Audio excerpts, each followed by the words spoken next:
All right, welcome to number 5. Now, number 5 is scientific notation, so this goes back to much earlier in the year this year.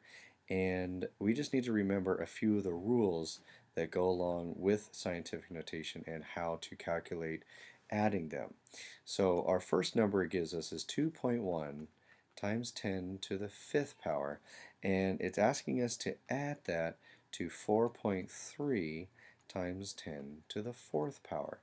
Now, we have to, in the rules of scientific notation, we have to have the same exponents in order to work with the whole numbers here, the numbers that we start with. So, in order to add these together, we have to reduce the 5 or increase the 4. Now, I'm going to tell you right now, it's a little bit easier to reduce the 5. If we simply move the decimal over here, we can subtract 1 from our exponent.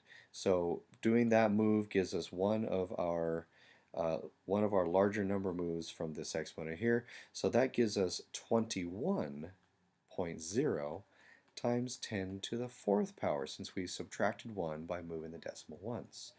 Now we can line that up with our 4.3. So we're going to add 4.3 times 10 to the 4th power, and now we have the same exponents, which means we can now work with these two numbers. If we add 21 and 4.3, we get 25.3 times 10 to the 4th power. However, we're not done. There's a problem here. We can't have anything more than 10 on the left-hand side of the decimal. So we'll have to move the decimal one more time back to the left, which means we will be adding 1 to our exponent here because we're moving this decimal this way. Remember, the exponents make us move the decimal to the right by adding zeros with these large numbers in scientific notation.